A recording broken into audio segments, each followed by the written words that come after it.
थोड़ी सी जानकारी दे दूं। जो फ्लोर लैंग्वेज है वो 0 पर होगी। सभी के टेबल के ऊपर वो लगा हुआ है। फ्लोर लैंग्वेज का मतलब होता है कि जो माननीय सदस्य जिस भाषा में बोलेंगे वो 0 नंबर चैनल पर आएगी, और जब वो 0 नंबर चैनल पर आएगी तो उसको, क्योंकि हमारी भाषा हिंदी है, तो जिस भाषा में अगर अवधि वाले बोल रहे हैं तो 0 पर आएगी, तो फिर अवधि में जो है वो 1 नंबर पे हिंदी सुनाई देगी। तो दोनों तरफ से सुनाई देगा। मतलब जो जैसे फॉर एग्जांपल कोई माननीय सदस्य भोजपुरी में बोल रहा है तो भोजपुरी अगर चैनल 2 पे है तो वो 0 पर आएगी क्योंकि वो फ्लोर लैंग्वेज हो जाएगी, और 2 पर हिंदी आएगी। तो इसीलिए कभी सदस्य ने पूछा ना कि अगर कोई अपने उस भाषा में बोल रहा है तो हिंदी हमें कैसे समझ में आएगी, तो ये बात मैंने यहाँ पर स्पष्ट करी है।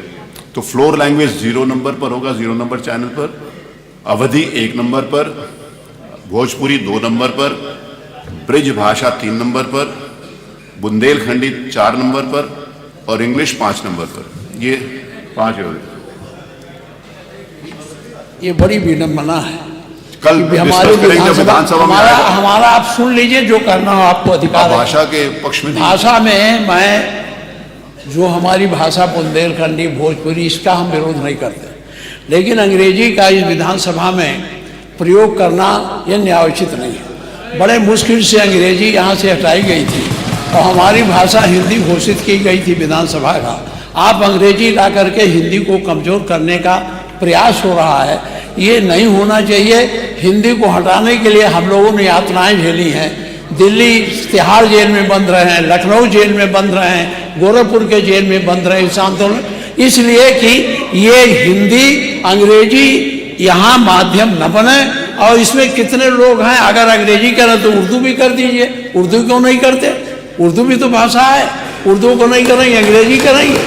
अंग्रेजी का मैं व्यक्तिगत रूप से मेरा विरोध दर्ज कर लें, बहुमत है, आप पास कर लें। उसमें माननीय मुख्यमंत्री अध्यक्ष जी, उत्तर प्रदेश के विभिन्न बोलियों को, भोजपुरी, अवधी, ब्रज और बुंदेलखंडी को इस सदन में सम्मान मिल रहा है, और हमारी सरकार तो इन सब के लिए एक एकेडमी का भी गठन, अलग अलग एकेडमी के गठन की कार्रवाई को भी आगे बढ़ा रही है। ये सभी हिंदी की उपभाषाएं हैं, यानी हिंदी की बेटियां हैं। भाषा की समृद्धि के आधार हैं, और हमें इसका स्वागत करना चाहिए। ये सदन साहित्यिक, केवल विशुद्ध साहित्यिक और व्याकरण से के विद्वानों की नहीं है। आम जन का प्रतिनिधित्व करने वाले माननीय सदस्य समाज के विभिन्न तबके से आए हैं। अंतिम पायदान पर बैठे हुए व्यक्ति की आवाज को भी इस सदन में मुखरता मिले, इसके लिए अगर किसी को हिंदी में वह धारा प्रवाह नहीं बोल सकता तो उसको भोजपुरी में भी अपनी बात को रखने का अधिकार मिलना चाहिए। अवधी में, ब्रज में या बुंदेलखंडी में उसको रखने का अधिकार मिलना चाहिए। ये कौन सी बात हो गई कि भोजपुरी में ना बोले, अवधी में ना बोले, इसका विरोध अंग्रेजी का, बुंदेलखंडी में ना बोले, और उर्दू की आप वकालत कर रहे हैं। ये बड़ी विचित्र बात है। आप मुझे बताइए, मैं इसीलिए कहता हूं कि आप समाजवादियों का चरित्र ही इतना दोहरा हो चुका है, इतना दोहरा हो चुका है कि अपने बच्चों को भेजेंगे इंग्लिश पब्लिक स्कूल में और दूसरों के बच्चों को बोलेंगे कि एक गांव के उस विद्यालय में पढ़े जहां संसाधन भी नहीं है। ये दोहरा आचरण और जाकी रही भावना जैसी प्रभु मूर्ति देखी तिन तैसी, यह तो आचरण आप लोगों का है। इसीलिए आपने कल भी भोजपुरी का विरोध किया, अवधी का विरोध किया, बुंदेलखंडी का विरोध किया, और आप लोग अपने दैनिक जागरण में, दैनिक जीवन में इस प्रकार के आचरण के आदी हो चुके हैं। और इसलिए अध्यक्ष जी, इसका अभिनंदन हम लोग करते हैं, और इन बोलियों को सम्मान मिलना चाहिए। इनके संरक्षण के लिए ही हमारी सरकार भोजपुरी एकेडमी का गठन कर रही है, अवधी एकेडमी का गठन कर रही है संत तुलसीदास जी के नाम पर। इसी के आधार पर ब्रज भाषा इतनी समृद्ध भाषा है। सूरदास जी ने अपनी सभी रचनाएं उसी भाषा में दी हैं। संत तुलसीदास जी ने अपनी कालजयी रचना रामचरितमानस, जो इस सदन में ही नहीं, उत्तर भारत के अंदर और भारत से प्रवासी हुए जितने भी ऐसे लोग हैं जो मॉरिशस में या दुनिया के फिजी में या दुनिया के किसी देश में गए, उनके संकट काल में रामचरितमानस ही तुलसीदास जी का अवधी भाषा में रचा गया रामचरितमानस ही उनका सहारा बना था। और आज जब उसको सम्मान मिल रहा है तो आप उसका विरोध कर रहे हैं। बड़ी विचित्र सी स्थिति है। आप हर अच्छे कार्य का समाज, आज के यही ढोंग है आप लोगों का, यही ढोंग है। हर अच्छे कार्य का आप विरोध करेंगे, हर अच्छे कार्य का आप विरोध करेंगे। हर अच्छा कार्य जो प्रदेश के हित में है, देश के हित में है, आप उसका विरोध करेंगे। और मुझे लगता है इस प्रकार के विरोध की निंदा होनी चाहिए और हम इसका समर्थन करते हैं जो उत्तर प्रदेश की बोलियों को सम्मान मिल रहा है। मैं आपका धन्यवाद करूंगा और विधानसभा सचिवालय को इस बात के लिए धन्यवाद दूंगा। कल हम लोगों ने यहां पे इसका शुभारंभ किया, समाजवादी पार्टी ने उसका विरोध किया है और मुझे लगता है कि प्रोसीडिंग का हिस्सा होना चाहिए। इनको समाज के सामने एक्सपोज करना चाहिए। अपने बच्चों को ये लोग पढ़ाएंगे इंग्लिश स्कूलों में और दूसरे के बच्चे के लिए अगर वो सुविधा सरकार देना चाहते हो, कहते नहीं उर्दू पढ़ाओ इसको, यानी उसको मौलवी बनाना चाहते हैं, कठबुल्ला पर की ओर इसको ले जाना चाहते हैं। ये नहीं चल सकता है। उर्दू भी इस प्रदेश की बोली है, तो उर्दू में क्यों नहीं यहाँ विधानसभा में किया जाए? उर्दू भी उत्तर प्रदेश में बड़ी संख्या में बोली जाती है, तो उर्दू को मेरा केवल विरोध अंग्रेजी का, क्योंकि अंग्रेजी से अंग्रेजी कौन गांव में जानता है? यहाँ बोला जाएगा तो अंग्रेजी में कौन समझेगा? कितने लोग हैं? इसलिए इस विधानसभा को कुलीन तंत्र की विधानसभा न बनाइए, यही मेरा अनुरोध। इसमें मैं माननीय मुख्यमंत्री जी ने पूरा विषय रख दिया है, अब उसमें कुछ कहने की गुंजाइश नहीं है। जिस समय देखिए बहुत सारे समय पर एक मिनट प्लीज, नहीं आपको अलाउड नहीं है प्लीज। बहुत सारे अवसर के ऊपर हमारे माननीय प्रतिपक्ष के नेताओं ने भी कहा कि बेसिक के शिक्षा के ऊपर भी अंग्रेजी स्कूल खोलो। आपने डिमांड करी और सरकार कर रही है, उस बारे में भी काम नहीं कर रही है। बहुत बार किया, सारे प्रश्न आए विधानसभा में, मैं आपको बता सकता हूं वहां पर। दूसरा ये है, माननीय नेता प्रतिपक्ष, आपने जब AIPOC कराया था यहां पर, तो क्या अंग्रेजी में ट्रांसलेशन उनको नहीं सुनाया? माननीय अध्यक्ष जी, आपने भी सुनाया था। माननीय अध्यक्ष जी, देखिए जो विषय यहाँ सदन के सामने आया है, बहुत से हमारे माननीय सदस्य बहुत फॉर्मल लैंग्वेज में अपनी बात नहीं कह सकते। वो अपनी घर की बोली चाली में जिस तरीके से बोलते हैं उसी तरीके से यहाँ भी अपनी बात करना चाहते हैं। तो एक ये सुविधा दी गई है, ये सुविधा इसलिए दी गई कि अपनी घर में जिस तरीके से बातचीत आप करते हो, चाहे अवधी हो, चाहे बुंदेलखंडी हो, और चाहे पूर्वी हो, चाहे ब्रज भाषा हो, उसी तरह से आप अपनी भाषा यहाँ बोलिए और जिसको जिसमें चाहेगा वो उसमें सुन लेगा। इसमें व्याख्या की पूरी बात आ जाए तो उसके बाद बोल लीजिएगा। उसमें व्याख्या की पूरी सुविधा है, जबरदस्ती मत बोलिए। आप जिस भाषा में चाहे, अगर जिस भाषा में चाहे सुन सकते हैं। रही बात अंग्रेजी की, एक मिनट, अंग्रेजी की बात रही, देखिए अंग्रेजी भाषा का ज्ञान होना बुरा नहीं है, हम अंग्रेजी भाषा थोप नहीं रहे हैं, ये कॉन्सेप्ट गलत है। अंग्रेजी भाषा को थोपा नहीं जा रहा। यहाँ के लोग अगर अपनी बात को हिंदी में बोले और कोई सदर्न इंडिया का कोई व्यक्ति यहाँ की कार्रवाई सुनना चाहेगा तो उसको वो अंग्रेजी में सुनाई पड़ेगी बात। ये हमारी संस्कृति का विस्तार है, हमारी विधानसभा का विस्तार है और विधानसभा का सम्मान बढ़ता है, इसमें कम नहीं होता। आज तक सुप्रीम कोर्ट की भाषा आज अंग्रेजी, हम वकालत नहीं करते, हम उसके पक्षधर हैं कि अगर हिंदी में हो जाए, लेकिन अंग्रेजी का ज्ञान हमारे लिए आवश्यक है। दुनिया में जितनी भाषाओं का ज्ञान हमारे लोगों को होता है, वो उन लोगों का सम्मान ज्यादा होता है। अगर हम किसी विदेशी भाषा का ज्ञान रखते हैं, इसमें गलत कुछ भी नहीं है। और आज के जो चलन है, यहाँ पर जितने लोग बैठे हैं, जरा देख रहे हैं अपने अपने बच्चों को कि किस किस स्कूल में जाते हैं पढ़ने, किस किस स्कूल पढ़ने जाते हैं? क्या अंग्रेजी भाषा के ज्ञान आवश्यक नहीं है? अंग्रेजी भाषा को हम थोप नहीं रहे हैं, हम तो एक सुविधा दे रहे हैं कि अगर सुविधा दे रहे हैं ये कि अगर कोई व्यक्ति यहाँ पर कोई माननीय एक सदस्य आए वो बेहतर तरीके से अपनी बात अंग्रेजी में कह सकता है, जिसका मीडियम इंग्लिश रहा है तो वो अपनी बात कहे, हम हिंदी में सुनेंगे उसे। तो क्या हर्ज क्या उसमें? इसमें हर्ज नहीं होना चाहिए। थोपना अलग बात है। हम अगर अंग्रेजी कंपलसरी करें तो आप आपत्ति करना, हम अंग्रेजी कंपलसरी नहीं कर रहे हैं, हम तो केवल एक सुविधा बढ़ा रहे हैं। और इस विधानसभा का देश और दुनिया में अगर लोग बैठे हुए इंग्लैंड में, अमेरिका में, अगर वो चाहेंगे, उनको हिंदी नहीं आती, वो चाहेंगे तो यहाँ की भाषा में, अपनी भाषा उसमें अंग्रेजी में सुन सकते हैं। तो ये एक सुविधा दी जा रही है, इसलिए आपको विरोध नहीं करना चाहिए। माननीय माता प्रसाद जी, कल जिस तरह में आपने, क्षमा करिएगा, हमको आपका विरोध का एंगल है, और नहीं तो आप पूर्वी भाषा का बात हो आप विरोध करो, ऐसा आप कभी नहीं करते। एंगल विरोध का है, क्योंकि आपकी दृष्टि विरोधी है, एक दृष्टि विरोधी बन गई कि हमें विरोध करना है।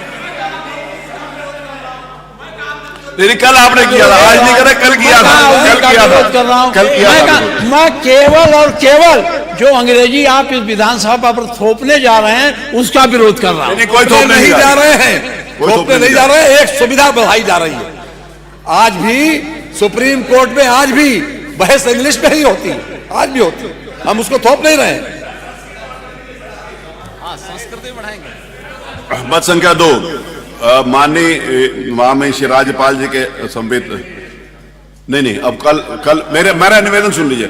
कल इसके ऊपर जिस समय बिल वो आएगा विधानसभा में उसको पास कराने के लिए, नहीं, तब उसके ऊपर बोलिएगा।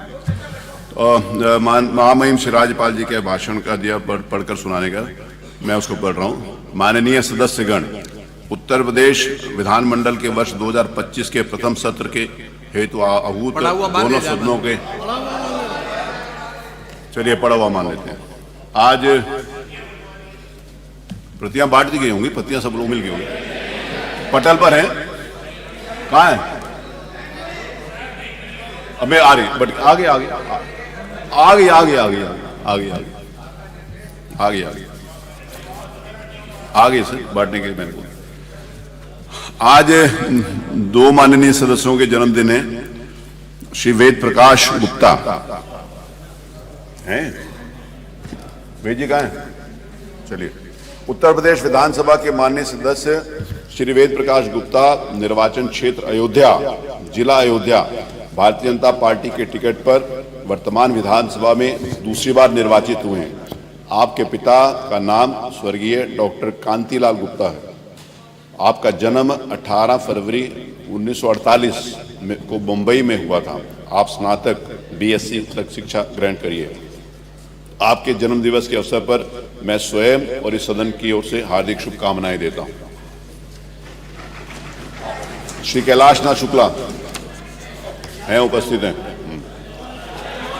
उत्तर प्रदेश के विधानसभा के माननीय सदस्य श्री कैलाशनाथ शुक्ल, निर्वाचन क्षेत्र तुलसीपुर, जिला बलरामपुर, भारतीय जनता पार्टी के टिकट पर वर्तमान विधानसभा में दूसरी बार निर्वाचित हुए हैं। आपके पिता का नाम स्वर्गीय राजमणि शुक्ल है। आपका जन्म दिनांक 18 फरवरी 1959 को ग्राम जोगिया बनकटवा में हुआ था। आपके स्नातक तथा LLB की शिक्षा ग्रहण किए। आपके जन्म दिवस के अवसर पर मैं स्वयं और इस सदन की ओर से हार्दिक शुभकामनाएं देता हूं। टैबलेट पे भी आ गया, ये टैबलेट पर सारा अभिभाषण आ गया है। तो आपने कहा ना नहीं मिला, तो नहीं पहले अभी बाद में आपको हार्ड कॉपी मिले, टैबलेट पे पहले आ चुका, टैबलेट पे पहले आ चुका। मत संख्या 3, माननीय मुख्यमंत्री जी।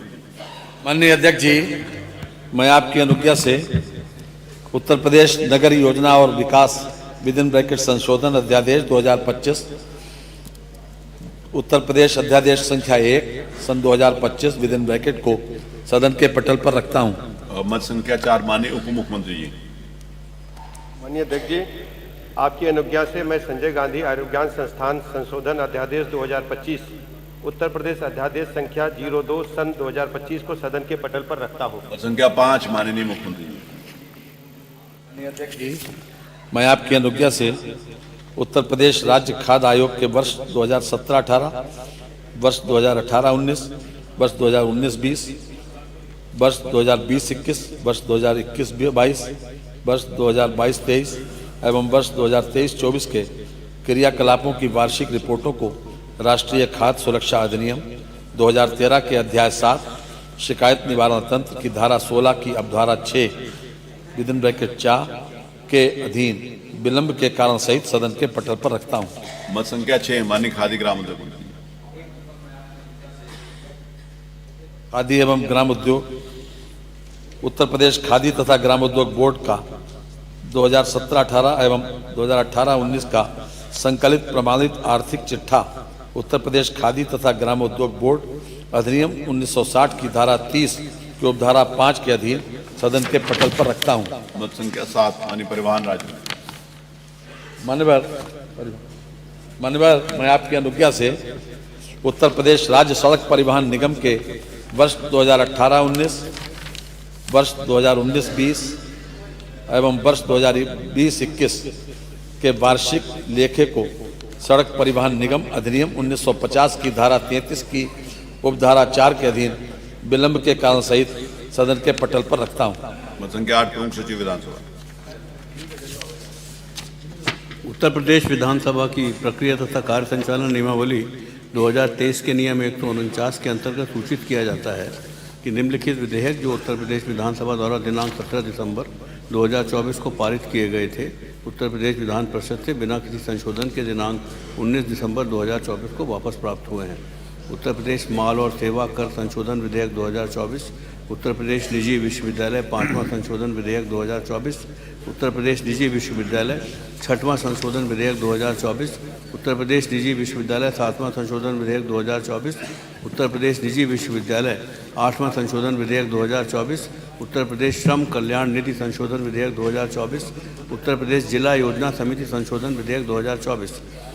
निम्नलिखित विधेयक जो उत्तर प्रदेश विधानसभा द्वारा दिनांक 8 दिसंबर 2024 को पारित किया गया था, विधान परिषद से बिना किसी संशोधन के 19 दिसंबर 2024 को प्राप्त हो गया है। उत्तर प्रदेश माल और सेवा कर द्वितीय संशोधन विधेयक 2024, उत्तर प्रदेश गो सेवा आयोग संशोधन विधेयक 2024। निम्नलिखित विधेयक जो विधानसभा द्वारा दिनांक 19 दिसंबर 2024 को पारित किया गया था, विधान परिषद से बिना संशोधन के दिनांक 19 दिसंबर 2024 को वापस प्राप्त हुआ है।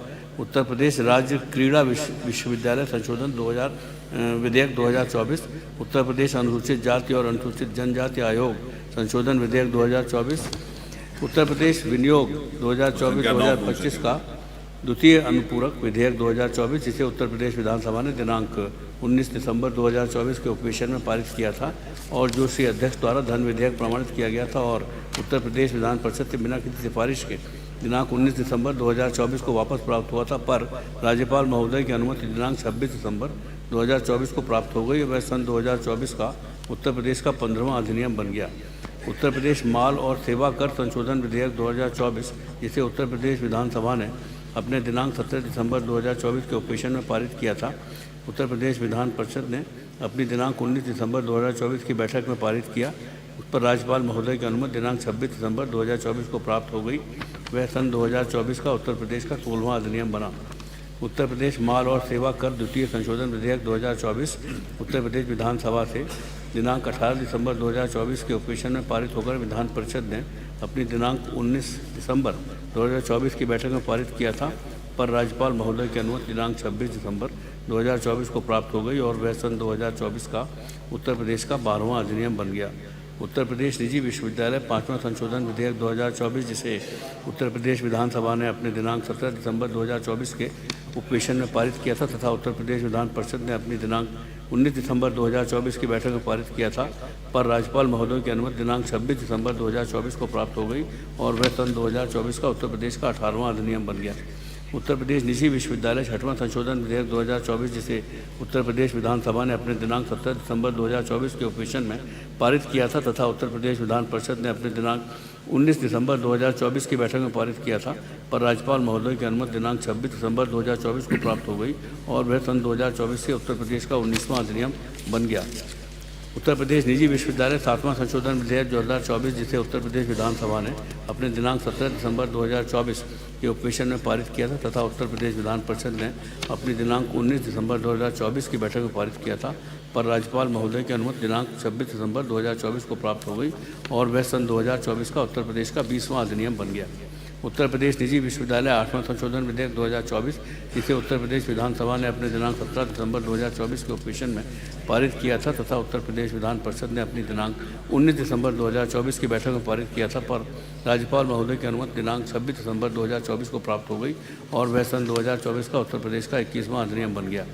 उत्तर प्रदेश राज्य क्रीड़ा विश्वविद्यालय संशोधन विधेयक 2024, जिसे उत्तर प्रदेश विधानसभा ने अपने दिनांक 19 दिसंबर 2024 के उपवेशन में पारित किया था तथा उत्तर प्रदेश विधान परिषद ने अपनी दिनांक 19 दिसंबर 2024 की बैठक में पारित किया था, पर राज्यपाल महोदय की अनुमति दिनांक 26 दिसंबर 2024 को प्राप्त हो गई और वह सन 2024 का उत्तर प्रदेश का 22वां अधिनियम बन गया। उत्तर प्रदेश श्रम कल्याण निधि संशोधन विधेयक 2024, जिसे उत्तर प्रदेश विधानसभा ने अपने दिनांक 17 दिसंबर 2024 के उपवेशन में पारित किया था तथा उत्तर प्रदेश विधान परिषद ने अपने दिनांक 19 दिसंबर 2024 की बैठक में पारित किया था, पर राज्यपाल महोदय की अनुमति दिनांक 26 दिसंबर 2024 को प्राप्त हो गई और वह सन 2024 का उत्तर प्रदेश का 23वां अधिनियम बना। उत्तर प्रदेश जिला योजना समिति संशोधन विधेयक 2024, जिसे उत्तर प्रदेश विधानसभा ने अपने दिनांक 17 दिसंबर 2024 के उपवेशन में पारित किया था तथा उत्तर प्रदेश विधान परिषद ने अपनी दिनांक 19 दिसंबर 2024 की बैठक में पारित किया था, पर राज्यपाल महोदय की अनुमति दिनांक 26 दिसंबर 2024 को प्राप्त हो गई। वह सन 2024 का उत्तर प्रदेश का 24वां अधिनियम बन गया। उत्तर प्रदेश गो सेवा आयोग संशोधन विधेयक 2024, जिसे उत्तर प्रदेश विधानसभा ने अपने दिनांक 18 दिसंबर 2024 के उपवेशन में पारित किया था तथा उत्तर प्रदेश विधान परिषद ने अपनी दिनांक 19 दिसंबर 2024 की बैठक में पारित किया था, पर राज्यपाल महोदय की अनुमति दिनांक 26 दिसंबर 2024 को प्राप्त हो गई। वह सन 2024 का उत्तर प्रदेश का 25वां अधिनियम बना।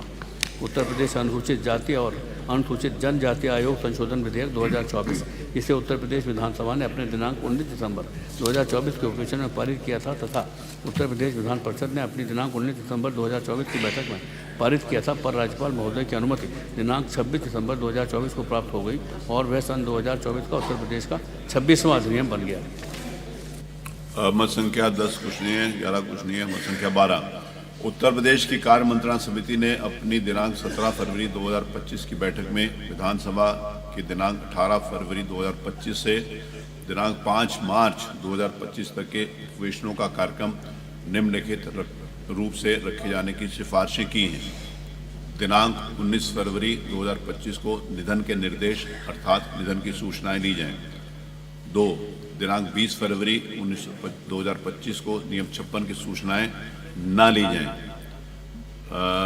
दिनांक 24 फरवरी 2025 को श्री राज्यपाल के अभिभाषण धन्यवाद प्रस्ताव पर चर्चा एवं पारण करा लिया जाए। दिनांक 18 फरवरी 2025 से दिनांक 5 फरवरी 2025 तक के उपवेशनों का तिथिवार कार्यक्रम निम्नवत रखा जाए। फरवरी 2025 18 मंगलवार 11 बजे पूर्वाह्न राज्य विधानमंडल के एक साथ संवेद दोनों सदनों के समक्ष श्री राज्यपाल का अभिभाषण। 2, 12